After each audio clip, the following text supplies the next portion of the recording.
E aí galera, beleza? Esse vídeo vai ser um review do projetor Vida C2S, um projetor com a tecnologia laser, 4K e diversas outras funcionalidades muito legais que eu vou estar apresentando nesse vídeo completo de hoje para vocês. Coloquei ele aqui na minha mesa para apresentar.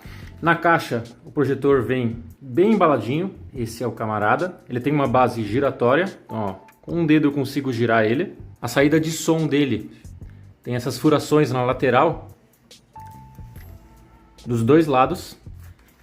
E também dá para rotacionar para mostrar embaixo, que é por onde sai o som dele, tá? A parte do calor é pelas ventoinhas na parte de trás. Então aqui é o calor, tem que estar aberto para refrigerar. Na base dele tem um botão de ligar e na parte de trás a entrada de energia da fonte que vem com ele. Essa é a fonte, esse é o padrão da tomada. E aqui é o conector que vai atrás, nessa entrada. Um detalhe interessante é que a fonte dele não é bivolt, é 200 a 240 volts, ou seja, ele serve para as tomadas 220. Ele não vai funcionar em 127. Porém, eu fiz o teste aqui. Todas as tomadas do meu apartamento são 110. Ligando diretamente na tomada, sem transformador, ele funciona perfeitamente, normal, eu não tive nenhum problema. Eu não estou indicando você fazer isso, eu só estou falando para você que se você não tiver um transformador, vai funcionar. Porém, por se tratar de um produto caro, eu acabei comprando um transformador para utilizar ele no dia a dia.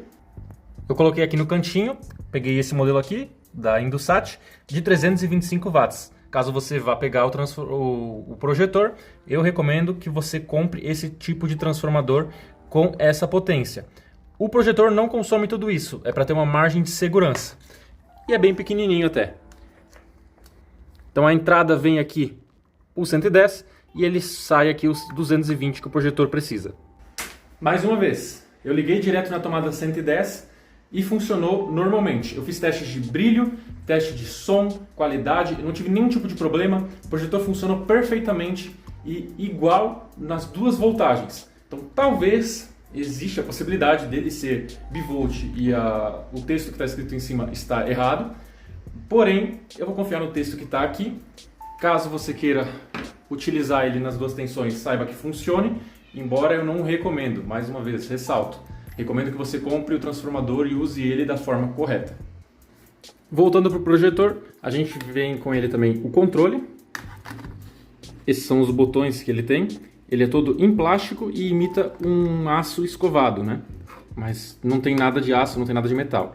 É todo em plástico. E aqui atrás a gente coloca as pilhas, né? São duas pilhas palito. Na frente do projetor a gente tem diversos sensores para fazer a calibração, foco automático, ajuste trapezoidal, entre outras funcionalidades que ele entrega. Agora reparem que aqui na frente da lente a gente tem um adesivo informando que ele é 4K e ele ocupa uma parte da lente, né? Tem gente que acha que isso aqui vai atrapalhar a projeção, mas não atrapalha. Por quê? A projeção desse carinha aqui é um pouco diferente. A base da imagem vai ser jogada em uma linha reta aqui para frente do projetor e a parte de cima da imagem ele vai jogar na diagonal. Então o que acontece? Quando você colocar essa imagem na parede, a sua tela, a base dela vai ficar na altura da lente e a parte de cima vai ficar mais para cima. Ele tem o selo também da IMAX, que entrega para você uma qualidade de imagem excepcional, com cores do BT 2020 e um som surround muito imersivo. Na parte de trás, a gente tem as seguintes entradas. Aqui é a entrada de áudio dele, os dois HDMIs, dois USBs. Aqui tem a entrada de cabo óptico e também de internet. Bem legal. Essa parte dele aqui rotaciona para fazer o ajuste fino e também a base dele gira. Então você consegue botar ele numa posição que você quiser de forma bem legal. Só que tem uma coisa que eu não gostei. Esse giro não é 360. Ele fica limitado a esse ângulo, então tu consegue projetar no teto. Ele não vai mais do que isso. E para baixo, ele também vai ter um limite. Esse é o limite dele. Qual que é o problema? Digamos que você queira fazer o projetor ficar de cabeça para baixo, mas usar a base dele. Então você teria que fazer um giro de 180 aqui, né? Não é possível. Esse aqui é o máximo. Se ele desse mais uma parte de uma volta, eu acho que seria interessante. Por quê? Porque daí eu poderia estar usando a base dele, virada para a base, para o chão mesmo, com o projetor de cabeça para baixo. Mas eu não consigo fazer isso, então eu tenho que fazer a seguinte gambiarra. Eu coloco ele reto e eu tenho que virar ele de cabeça para baixo, literalmente, para colocar ele de cabeça para baixo, porque eu não tenho esse ajuste aqui. Na base dele, ele tem somente uma furação. Então, caso você queira botar no teto, por exemplo, você vai ter que colocar ele assim de cabeça para baixo. E se você, assim como eu, tem uma prateleira e não uma furação, ele vai ficar de cabeça para baixo ali, o que fica muito esquisito. Dessa maneira. Ah, mas por que você vai querer botar desse jeito? Lembra que eu falei que a imagem dele vai projetar a base ou a parte do teto da imagem em uma linha reta daqui? Então, como eu coloquei a prateleira aqui a mais ou menos uns 2 metros de altura, o topo da imagem vai ficar aqui assim. Então ele dá certinho ali assim na minha tela de projeção. E a parte da outra tela, ele vai jogar na diagonal. Vai fazer a base. E por que eu não coloco ele do jeito certo, né? Ao contrário. Bom, se eu botar ao contrário, ele vai ter que fazer a correção trapezoidal. Isso vai tirar um pouco da qualidade de imagem dele e vai reduzir o tamanho máximo de tela que eu tenho. Então eu quero usar ele de cabeça para baixo para poder usufruir da melhor qualidade possível desse projetor e também da maior tela possível. De forma resumida, se você colocar o seu projetor mais alto e de cabeça para baixo, tu vai evitar usar o Keystone e vai entregar mais qualidade de imagem para você. E esse é o motivo dele estar aqui de cabeça para baixo no meu cenário. Agora eu vou estar ligando ele e a gente vai fazer alguns testes das funcionalidades, brilho, input lag e outras coisas. Agora que o projetor está ligado, eu vou exemplificar um negócio que eu falei da projeção. Reparem que é uma linha reta até o topo da tela, porque ele está de cabeça para baixo. E a parte de baixo da imagem vem na diagonal. Então, a gente está aqui com o projetor ligado, o som está no volume 10, está conectado via cabo HDMI, e essa é a imagem que ele está fazendo com a luz do quarto ligada e a janela aberta. E está entrando uma boa iluminação hoje. Hoje está um dia meio nublado, mas com o sol também não muda muito. Ele consegue entregar para você uma boa imagem, mesmo com um ambiente iluminado, né? A resolução dele, ele consegue chegar até 4K, 3840 por 2160 a 60 Hz, ou tu pode fazer o ajuste nele para ele atingir 1920 por 1080, que é o Full HD, a 240 Hz, que é muito legal para games. Daqui a pouco eu vou fechar a janela e mostrar como é que fica mais ou menos com o ambiente escuro, mas aqui está totalmente iluminado, vocês conseguem ter uma noção. Vamos para os testes das funcionalidades dele. O sistema operacional é isso aí que você está vendo. Não tem como traduzir. Tudo que você está vendo aí está nessa língua, é desse jeito e você vai ter que aceitar. Agora, o que dá para botar em inglês é o submenu com as configurações dele. O menu de navegação pelas redes sociais, pelos aplicativos, pelo sistema de forma geral, é tudo nessa língua aí. Ó. Acho que é chinês, se não me engano. Mas ó, os ajustes que ele tem. Tem os ajustes de projeção. Você tem aqui ajuste de imagem, pode mexer no som, faz conexão com internet, Wi-Fi, tudo normal. Bluetooth, tem algumas funções de inteligência artificial e outras configurações gerais. Eu vou estar passando aqui pelas configurações que eu acho mais legal, que são as do projetor, né? Ele tem o Auto Keystone e o Manual Keystone, que você consegue fazer o ajuste dos 4 pontos. Então aqui eu consigo fazer o ajuste fino de onde ele vai jogar a imagem, ponto a ponto. Então eu configurei ele para ficar certinho, pegando toda a minha tela até os cantinhos, né? Ó, dá para ajustar um a um. Já deixei certinho aqui. E aí fica nesse formatinho bonitinho. O Manual Keystone é o que eu estava mostrando. O Auto Keystone dele funciona certinho também. Se eu botar a imagem toda torta, ele vai tentar ajustar. Claro que ele não vai conseguir identificar a tela e fazer um posicionamento perfeito, mas eu vou estar mostrando aqui o Auto Keystone como é que funciona. Coloquei a imagem toda torta na tela e agora a gente vai ligar o Auto Keystone. Perfeito. Identificou e colocou. Quase perfeito. Na parte de cima da tela tem uma pequena linha cinza. Então eu vou pegar e vou colocar no manual. E vou fazer só o ajuste fino dessa borda. Pronto. Funciona muito bem. O Auto Screen Alignment, que faz o alinhamento da tela. Essa funcionalidade eu não achei que pegou tão bem. Eu tenho a tela com a borda preta bem delimitada e ele não conseguiu achar certinho, dá pra ver que ficou uma borda embaixo. Tem o foco automático, pra gente, obviamente, fazer o ajuste do foco. Então eu vou estar fazendo aqui deixar o foco bem zoado, primeiro, para fazer o teste. Ó, tá ficando tudo borrado. E agora eu vou ligar o foco automático para ver se ele consegue fazer o ajuste. Sozinho, ó, não apertei nenhum botão, só botei para fazer o foco automático. Funciona muito bem essa parte do foco. E lembrando que uma vez que o projetor está parado, você só vai fazer isso uma vez e não vai precisar ficar mexendo no foco depois, porque ele vai estar parado, obviamente.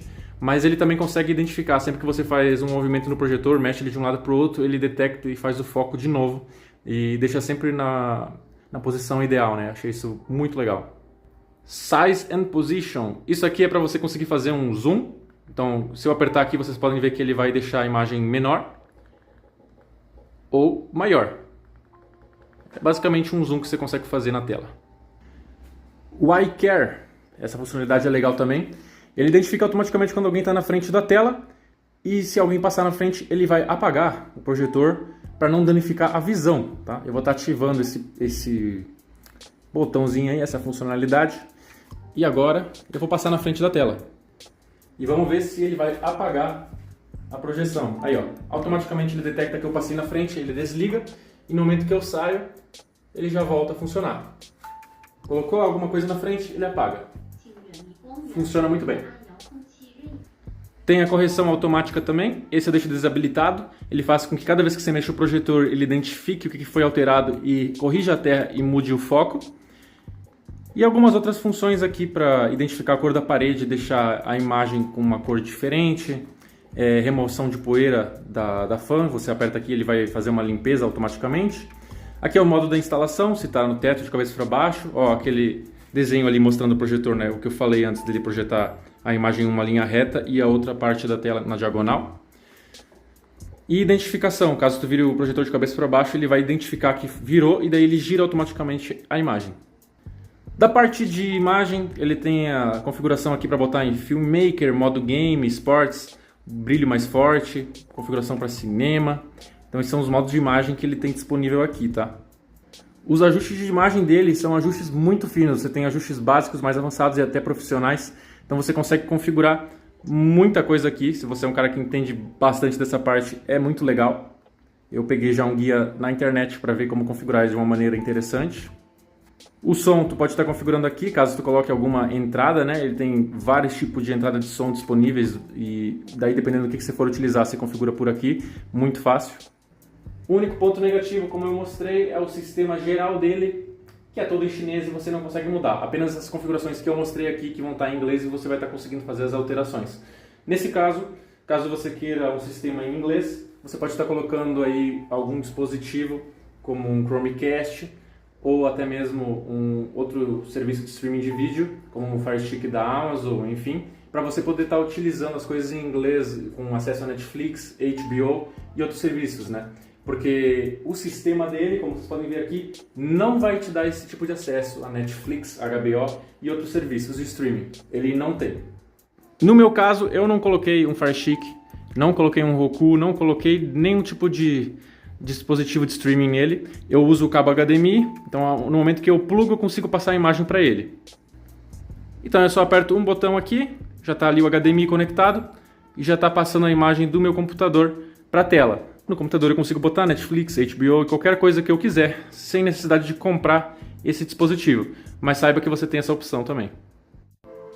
Agora eu vou estar apagando aqui a luz do ambiente e vou fechar a janela para a gente ver como é que fica o projetor filmando com a minha câmera na parte de trás.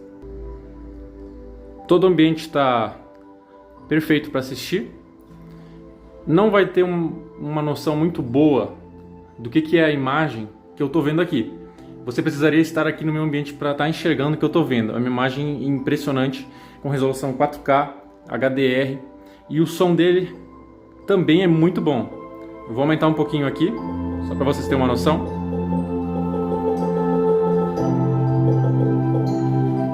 Em 40, o volume dele já é muito alto. Não vou aumentar mais, porque senão vou ter incomodação com o vizinho. Eu acho até que já pode até estar incomodando, né? Mas é um som impressionante para um projetor desse nível. Eu me surpreendi muito positivamente com ele.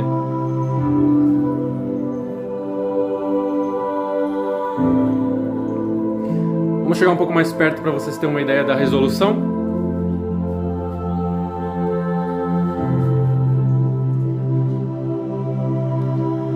dificilmente consegue enxergar os pixels. Deixa eu passar para o outro lado. Vou tentar fazer de novo, vou chegar mais perto.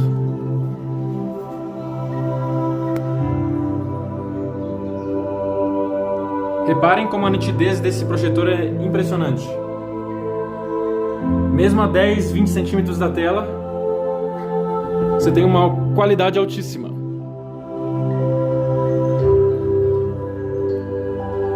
Na luz do dia funciona bem, mas onde ele brilha mesmo é com a luz apagada. Aí sim a imagem fica fantástica. Eu tenho uma TV OLED aqui em casa, a imagem da OLED com certeza é melhor que a do projetor, porém esse aqui confunde muita gente com uma TV. Já teve gente que veio aqui em casa, olhou e falou: caramba, se eu não soubesse que era um projetor, não tivesse visto ele ali, eu diria que é uma TV, que a imagem dele é muito boa de fato. Eu vou estar colocando agora um microfone melhor para fazer a captação do áudio e vou colocar ele para tocar uma música no YouTube para vocês tentarem ter uma noção. Não vai dar para passar a real noção porque vocês não estão aqui, porém dá para ter uma ideia. O volume está em 40.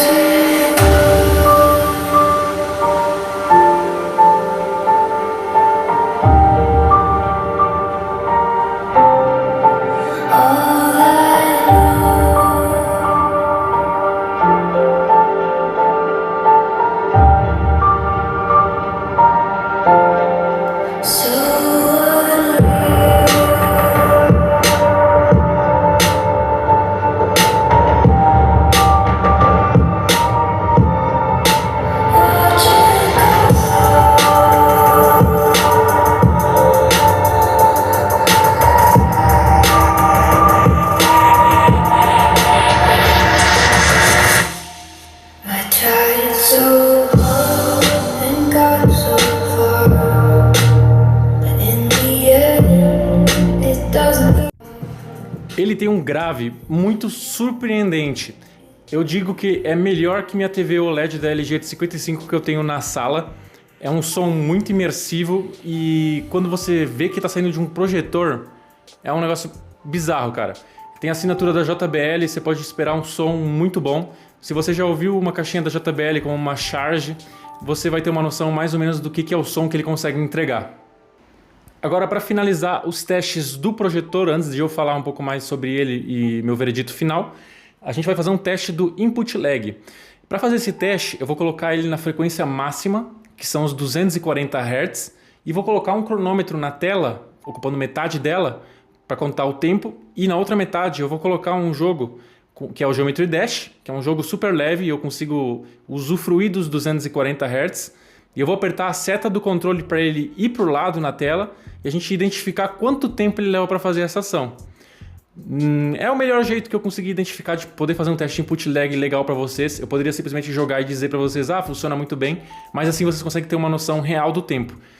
Jogando no dia a dia, você não percebe o input lag dele. Ele tem uma funcionalidade que faz com que você não sinta, não tem input lag, parece que é instantâneo o tempo de resposta dele.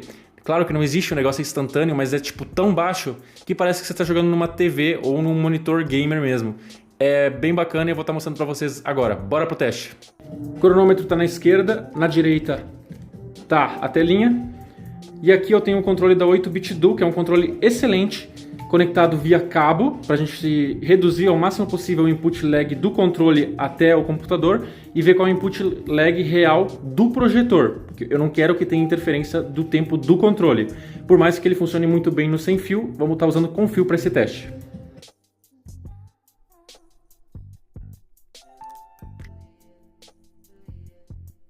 Esse teste foi feito com a tela sendo exibida em 240 Hz. Isso gera incrementos de mais ou menos 4 em 4 milissegundos no timer e assim vocês conseguem ter uma ideia melhor da precisão do tempo de resposta do projetor para games. E é muito baixo, a sensação que você tem é que realmente é instantâneo. Algumas informações adicionais sobre esse projetor: ele tem um peso de mais ou menos 7 kg, é bem pesadinho, então é um pouco difícil de transportar para lá e para cá. Os 2000 kVA lumens, que acho que eu já comentei. E o consumo de energia dele fica na casa dos 120 watts. Considerando hoje o custo do quilowatt de R$1 por quilowatt, você vai estar pagando aí 12 centavos por hora de uso desse projetor. Lembrando que esse custo aí é uma aproximação e pode variar de região para região. Para fazer uma tela de 100 polegadas como essa, você vai precisar de mais ou menos 2,65 m a 2,70 m, com o projetor reto em relação à tela. Se você usar Keystone, que é a correção com um ajuste do projetor na diagonal, a tela vai ficar menor que isso. Ele tem brilho suficiente para você fazer uma tela de até 300 polegadas, o que daria 6,60 metros de largura. Eu não tenho nem parede para colocar todo esse tamanho de tela para testar para vocês. Vamos às minhas considerações finais sobre o Vidar C2S. Esse projetor hoje se encontra indisponível no Brasil, você tem que fazer a importação dele através de alguns websites. Ele está na faixa dos R$13 mil com os impostos. O preço dele na verdade é na faixa dos 6 mil, porém com os impostos acaba chegando nesse valor de R$13 mil. Ele atinge em torno de 2.000 PVA lumens, é um brilho muito bom, por isso até você consegue utilizar ele em um ambiente iluminado, mesmo com janela aberta ou com uma luz um pouco mais forte, vai dar para usar, embora o ideal seja de fato num ambiente mais escuro.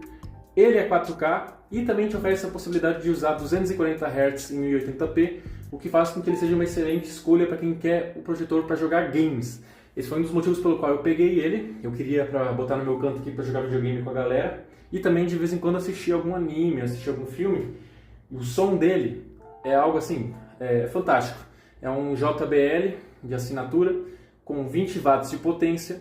Vai ter aí uma equivalência bem próxima a uma JBL Charge, que é uma caixinha de som da JBL. Eu já escutei o áudio dela, então é muito parecido, assim, tipo, tem um grave bem da hora. A imagem dele também é muito boa, o contraste dele é bem legal, ainda mais quando você usa com uma tela de projeção.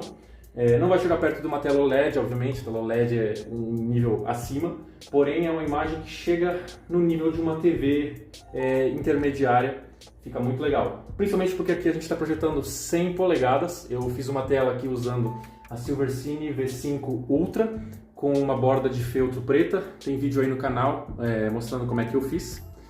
Meu veredito final vale muito a pena. Um projetor Triple Laser, 4K, com input lag instantâneo, muito bom para assistir série, jogo, até para ouvir música. O custo dele é muito bom para o que ele entrega, não existe nenhum projetor Triple Laser mais barato do que ele, principalmente se você conseguir importar ele sem as taxas de importação. Ele está um nível acima do Formove X5, que é um projetor que é tecnologia single laser, né, um laser apenas.